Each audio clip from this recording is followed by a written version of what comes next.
Bonjour à tous et bienvenue dans JDR Runeterra. Aujourd'hui on va parler un petit peu des mentions légales parce que j'ai beaucoup de gens qui me posent des questions à chaque fois concernant les mentions légales et mes droits d'exploitation par rapport à la propriété intellectuelle du jeu League of Legends.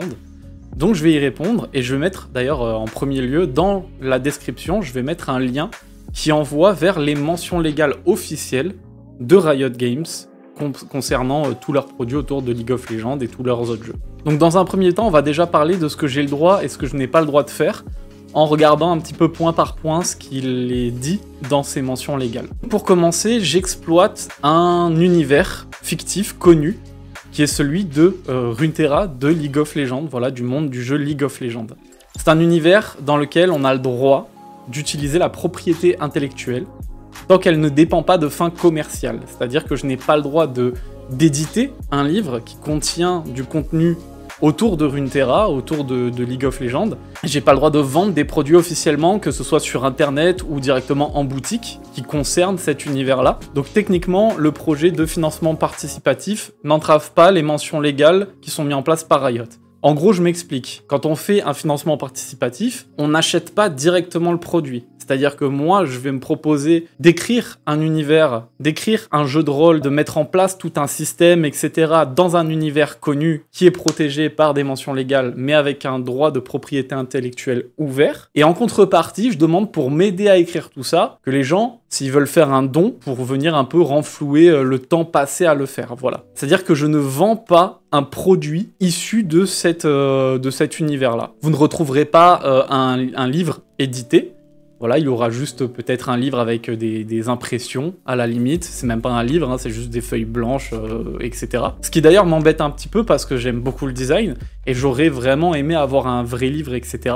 Alors techniquement, j'ai le droit de m'en éditer un, pour moi, par exemple. Je n'ai pas le droit de le vendre. Voilà, j'ai pas le droit d'en faire quelque chose d'officiel ni de commercial. Donc ce que je propose sur ce Ulule, c'est des contreparties. C'est-à-dire que j'estime que selon le prix qu'une personne peut donner, a le droit d'avoir une contrepartie sans avoir à vendre un produit. C'est-à-dire que dans les contreparties, on peut les voir. La première, c'est juste de récupérer tout ce que j'ai pu créer en format PDF. La deuxième, c'est d'avoir un petit suivi et une personnalisation sur vos 4 premiers personnages. La troisième, c'est que je puisse imprimer et plastifier des fiches personnages, ainsi que des petites fiches sur les montures, etc. Et la dernière, tout ce qu'il y a dans le pack légendaire, tout ça, en fait, ce sont des choses que je suis parti acheter moi-même, que j'ai fabriqué moi-même, et que je donne contre cette contrepartie, c'est-à-dire qu'il n'y a rien qui est en rapport direct avec League of Legends. Tout ce que je vais vous donner dans ce pack légendaire, ce sera des choses qui seront issues de ma création, de mon invention. Le petit coffre, les dés, les parchemins et toutes les impressions effets vintage, etc. Il n'y a rien de propre à League of Legends là-dedans, et quand bien même il y aurait, ce n'est pas quelque chose que je vends directement. C'est-à-dire que c'est des choses que j'ai déjà fait pour moi-même, etc. J'en ai déjà édité, etc. Et si les gens veulent aider à hauteur du palier que j'ai estimé, je leur enverrai ce que j'ai déjà fait. Voilà. Donc par rapport aux mentions légales, il faut aussi noter que mon jeu de rôle, à 90% de ce qu'il y a dans le contenu de ce jeu de rôle est complètement inventé, est complètement créé, est complètement réadapté, remanié. C'est-à-dire qu'il y a effectivement quelques personnages qu'on pourra reconnaître. La région dans laquelle on évolue vient effectivement de cet univers-là.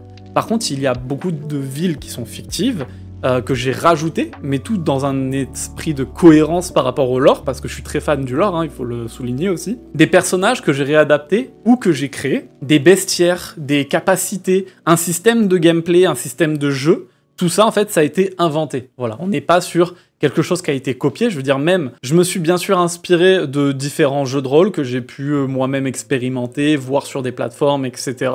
Mais la plupart de tout ce que vous allez avoir entre les mains, tout ça a été créé. Voilà, c'est comme dans l'idée d'un MMO. C'est un peu comme ça que je vends le projet, c'est-à-dire que je pars du principe que les gens qui souhaiteraient évoluer dans un MMO dans le lore de League of Legends, peut-être qu'ils aimeraient aussi, par ce biais, faire du JDR, c'est-à-dire qu'on découvre un petit peu cet univers, on se plonge en immersion dedans, on crée des personnages, etc. Quand on joue à un MMO dans un lore connu, notre but, c'est pas de voir ce qu'on connaît déjà.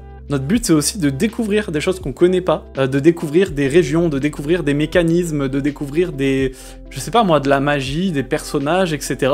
Et de se plonger en immersion dans ce qu'on va apprendre. C'est-à-dire il y a un engouement aussi autour du scénario de base, de toutes les quêtes secondaires, etc. Il y a beaucoup d'engouement. Ça peut vous intéresser sur la politique, sur le côté peut-être social avec certains personnages, des combats qui peuvent être épiques, également des échecs, etc. Ça peut arriver à tout le monde, voilà. Tout ce qu'il y a dans ce jeu de rôle, quoi qu'il arrive, est une grande partie inventée, et ce qui n'est pas inventé, bien sûr, reste dans les mentions légales de la propriété intellectuelle que j'utilise, parce que les gens aiment bien ce lore, et que je me suis dit que ça méritait un jeu de rôle autour de ce lore.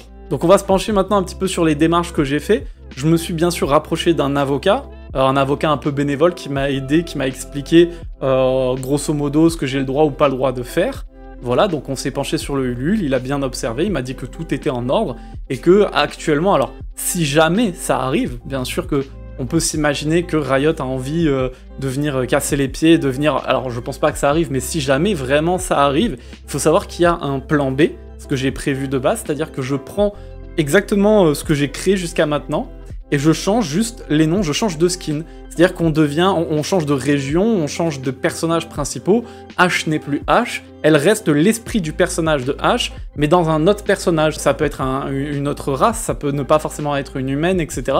Donc on réadapte, on met un skin sur ce qui a déjà été créé, comme ça au moins le projet ne partira pas à la poubelle, mais pour être honnête, il n'y a quasiment aucune chance que réellement ça puisse arriver.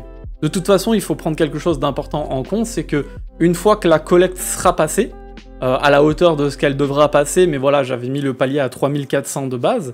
Une fois qu'elle sera passée, tout le jeu de rôle, en version PDF, sera accessible à tout le monde gratuitement. Il n'y a pas d'argent à faire dessus, voilà. L'argent, en fait, c'est pour venir un petit peu amortir tout le temps que j'ai passé dessus, parce que j'ai passé des centaines et des centaines d'heures dessus, de création, de génération d'images, que j'aimerais bien, à terme aussi, payer un illustrateur pour pouvoir les réadapter.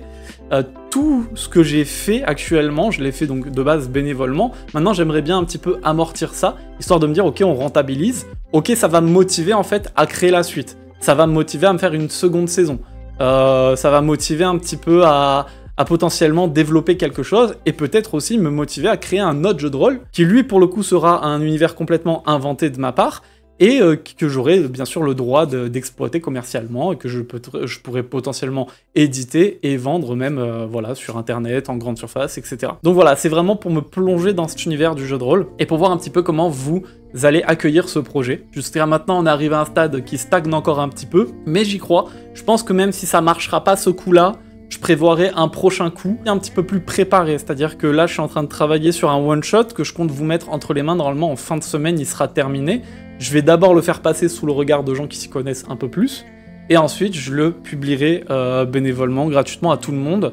Un one-shot, ce que j'appelle un mid-saison, c'est-à-dire que ça n'a pas de rapport avec la quête principale, et ce sera quelque chose... qu'on pourrait y jouer entre la saison 1 et la saison 2 potentiellement. Voilà. J'en parlerai de toute façon plus en détail dans une prochaine vidéo, dès qu'il sera sorti officiellement, donc sûrement courant de semaine prochaine. Je ferai une vidéo spéciale où je parlerai de ce projet-là directement sur YouTube, voire sur les réseaux sociaux en format un peu plus court. Je vous remercie en tout cas d'avoir regardé cette vidéo, j'espère que du coup vous êtes plus rassurés par rapport aux mentions légales et à ce que Riot tolère ou ne tolère pas. Et puis je vous dis à très bientôt en espérant d'avoir prochainement une sortie officielle puisque le projet n'attend qu'à être validé. Je vous remercie à tous et je vous souhaite une bonne journée. Au revoir.